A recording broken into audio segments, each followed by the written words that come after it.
Shalom, shalom, Shabbat shalom. Eu sou a Mora Devorah Shabbat Shalom, sou Orochi David.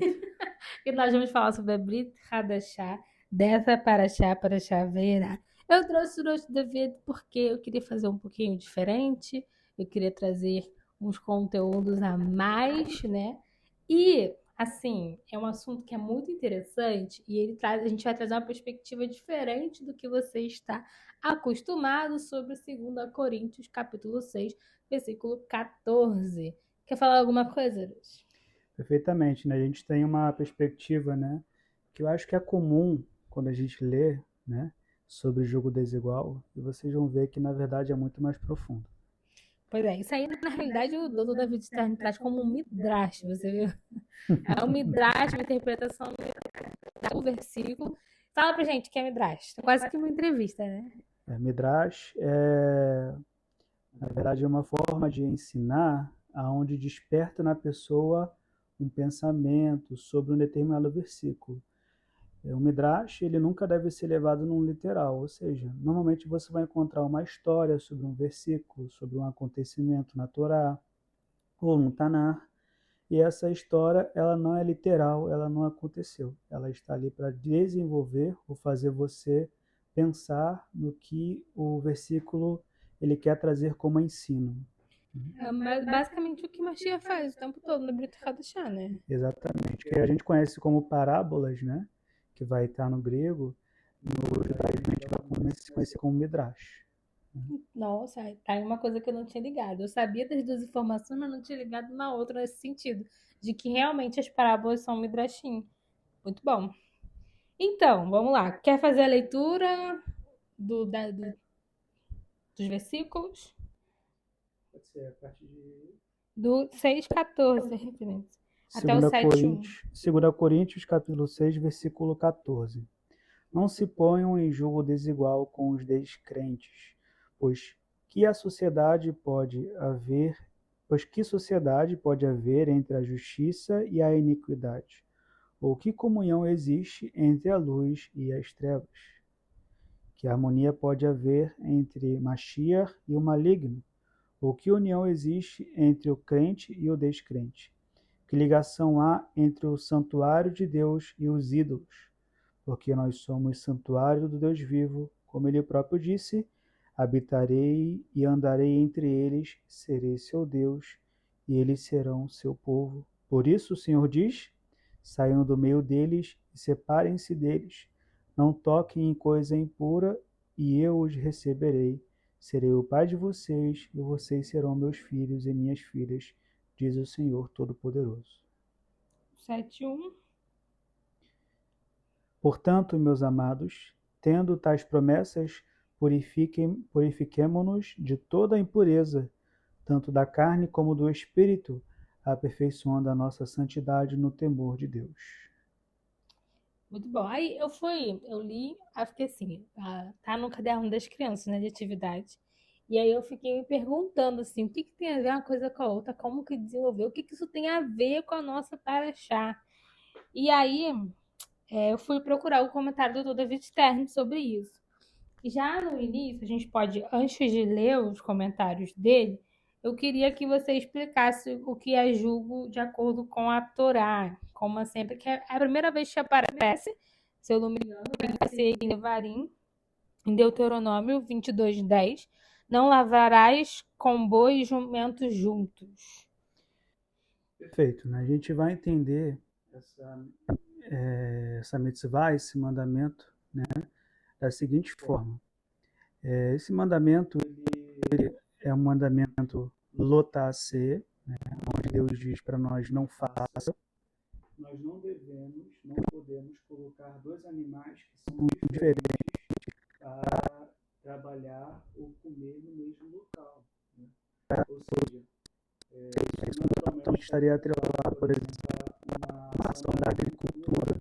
Né? Você colocaria o boi e o jumento para fazer um trabalho onde os dois estão puxando, por exemplo, uma carroça. Com certeza o boi é mais forte que o jumento. Então, o jumento poderia se sentir menor em relação ao boi. e até mesmo no momento de comer, né? Nós devemos separar um local específico para o jumento e um local específico para o boi. Estou utilizando esses dois animais como exemplo, mas isso se estende. Então, essa mitzvah, esse mandamento que o Eterno nos deu, é exatamente assim. Isso é o jugo desigual. Não colocar dois animais diferentes para fazer a mesma tarefa ou comer no mesmo lugar, porque Hashem, ele se importa com o animal, com o sentimento, como ele vai estar em relação a isso. Também não anda, né? Porque imagina, o boi é mais forte, vai ficar irritado com o jumento, que tá ali um negócio mais lento, ficar um pouco mais fraco, para ele vai ficar um pouco mais pesado, né? Teoricamente Pois é, falando, porque ao invés da carga ficar dividida, né? Faz muito sentido você ler isso, você olhar para isso e pensar em casamento. Por que que faz sentido? Porque é uma situação que não dá para cada um ir para um lado, os dois precisam andar juntos. Mas o que o nosso querido Rav Shaul, né, ele tá falando não tem nada a ver com casamento, quando nós lemos, ele não tá falando de casamento. O que que ele tá fazendo ali, como assim, Coríntios é o quê? Uma carta, é uma congregação? Do que ele tá falando ali? Brevemente.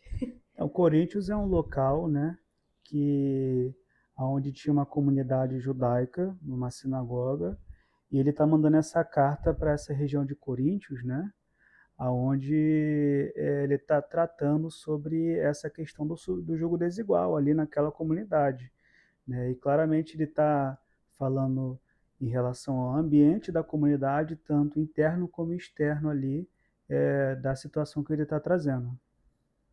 Beleza. Isso aí é importante, gente, para a gente entender o comentário do Dr. David Stern. Eu vou fazer a leitura. Sobre o versículo 14 até o 7:1, ele separa, né? E ele traz assim: Shaul quer que seus queridos amigos de Corinto abram o coração para ele e para outros. Daí ele dá referência do versículo 11. E assim como ele abriu o seu coração para eles. Então, ali é uma carta barra uma conversa. Eu abri meu coração para vocês, vocês abrem o seu coração para mim, beleza? Continuando. Ele pede que não se coloque no mesmo jugo com pseudo-emissários. Isso aí, ele vai estar falando lá em 2 Coríntios, capítulo 11, versículo 13, que na verdade são incrédulos. De fato, isso seria receber em vão a graça de Deus. Às vezes, o versículo 14 é usado para sustentar que os cristãos não devem se casar, colocar-se no mesmo jugo com incrédulos. Pode-se seguramente fazer o midrash seguindo esse raciocínio, mas o sentido evidente desse texto não diz respeito ao casamento. Recomenda-se que uma viúva não se case com um incrédulo, em 1 Coríntios 7:39, e do ponto de vista de um judeu, o casamento misto é costumeiramente interpretado como assimilação. Veja em 1 Coríntios 7:18. Ou seja, teoricamente ele não precisaria falar sobre isso, porque já era comum, já era aceitado, já estava normal, já era normal. Então o contexto que ele está trazendo aqui é outro, não se refere a casamento. Exatamente. O povo de Israel vai ter essa diferença, né, relacionado a não se envolver com, não misturar a linhagem sanguínea desde Esdras Hassofer, desde Esdras o escriba. Quando o povo voltou da Babilônia, Esdras estabeleceu que deveria haver separação de Israel das outras nações, né? Não estabeleceu, mas reergueu isso que a gente colocou já muito antes. Então, esse contexto já era muito claro ali para o povo de Israel naquela época, né? Ele aqui traz a referência de pseudo. Como é que foi que eu falei agora? Pseudo-emissários. Isso, pseudo-emissários. E daí ele trouxe a referência de 2 Coríntios 11:13, que está assim: Pois tais homens são falsos apóstolos, trabalhadores fraudulentos que fingem ser apóstolos de Mashiach. Isso não é de admirar, pois o próprio Satã se disfarça de anjo de luz. Portanto, não é surpresa que os seus servos finjam ser servos da justiça. O fim deles será o que as suas ações merecem.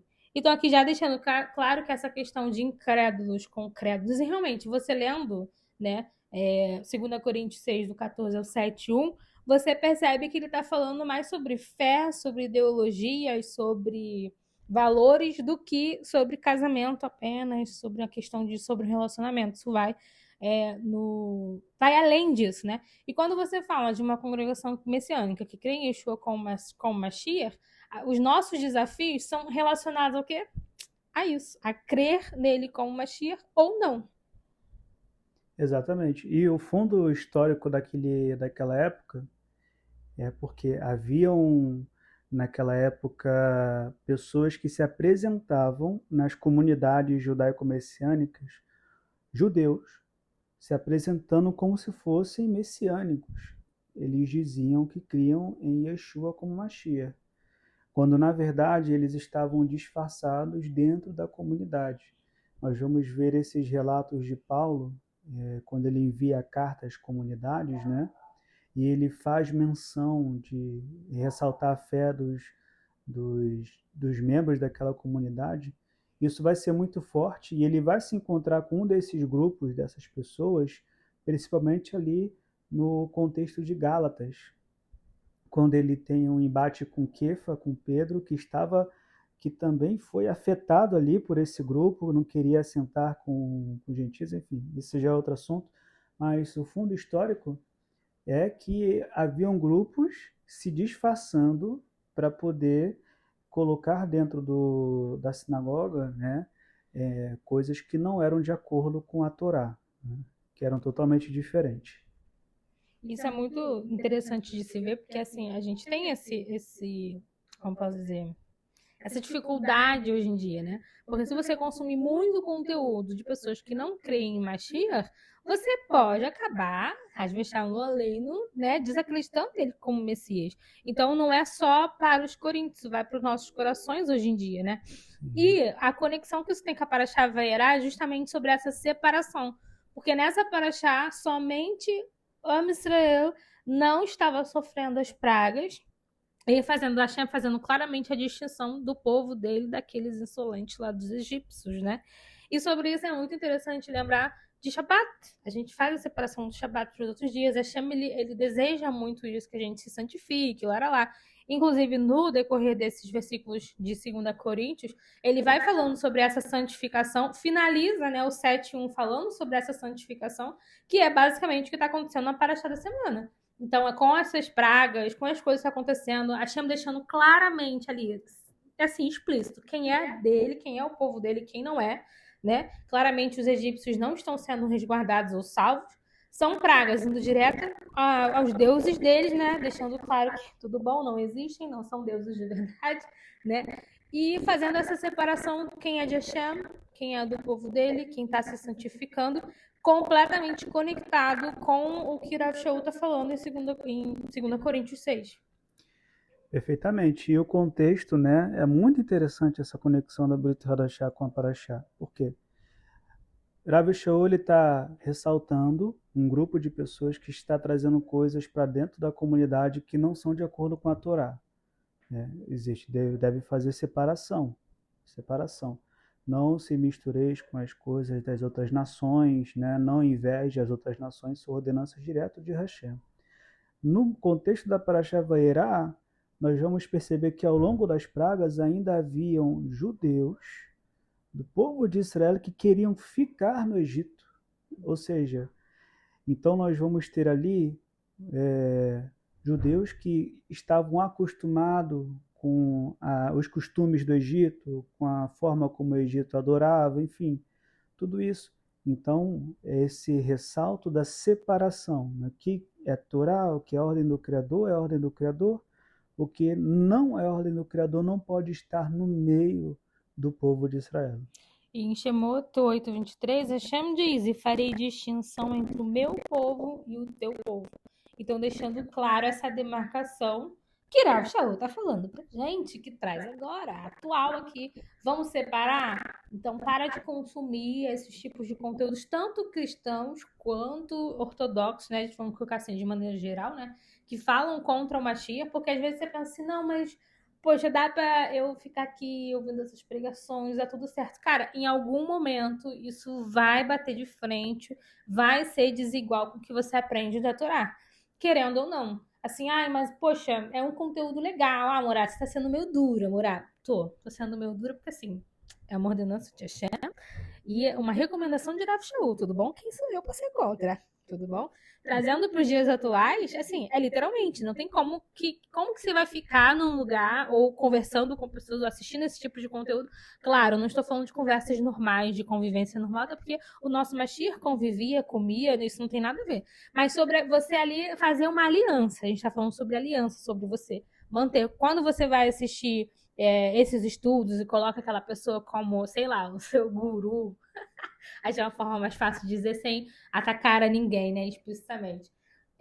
Você tá botando ali, não, essa pessoa aqui vai trazer uma coisa eterna, mas ela não segue Torá.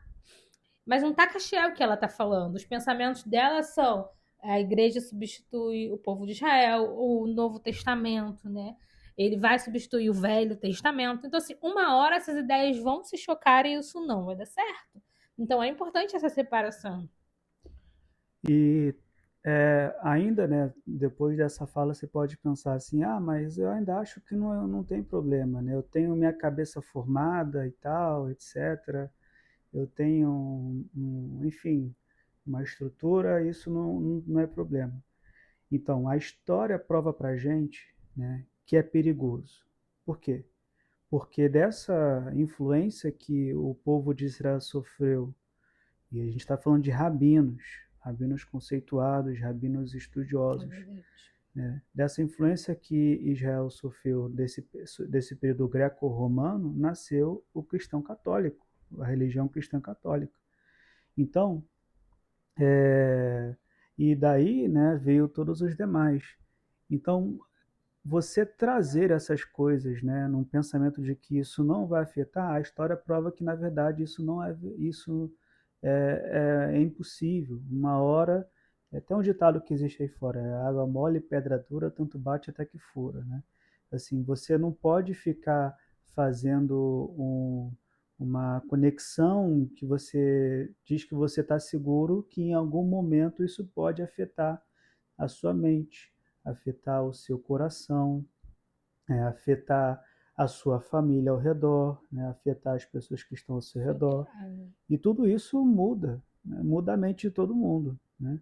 Então, isso é muito importante para a gente entender, né, esse contexto de fazer separação de fato, né? Para que não aconteça o que aconteceu, que a história nos mostra há muitos anos atrás.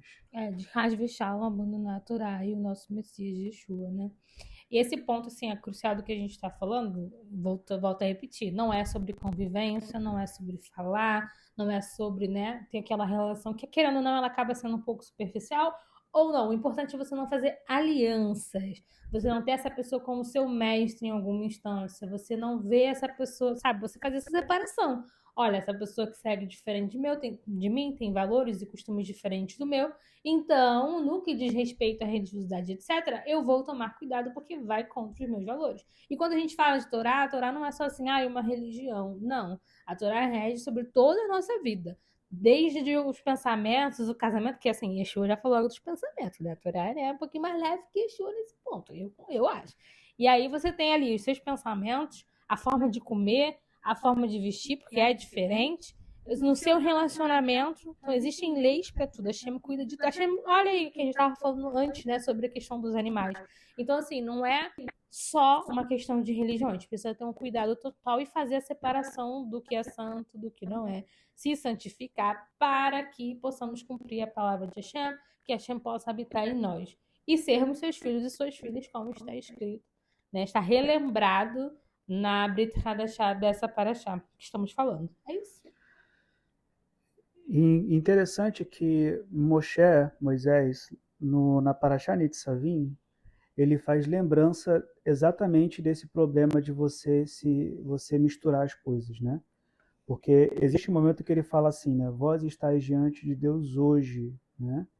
E aí, nessa Parashá ele fala assim, talvez haja no meio de vocês alguém que esteja em dúvida, né? Da aliança, né?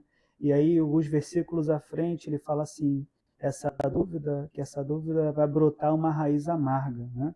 Existe um comentário do, do Rabino Samson Raphael Hirsch, que ele comenta que essa raiz amarga, né, seria uma raiz que ela está dentro do coração, ou seja, uma atitude das nações, né?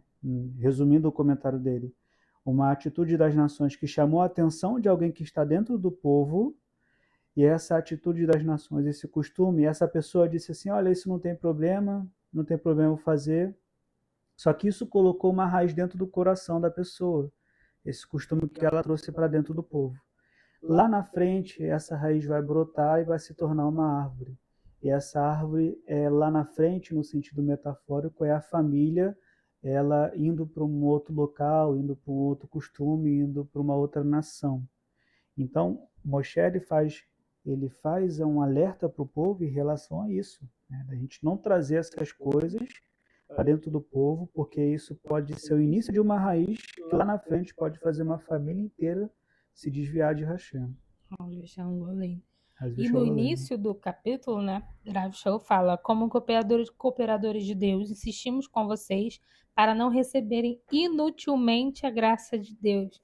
Ou seja, para que vocês não sejam transformados por essa graça. Porque se você não está se santificando, não está fazendo a vontade de Hashem, a graça ela está ali, Hashem, né? É isso aí. Ah, mas aí, poxa, minhas fés sem obras, já falamos sobre isso, né?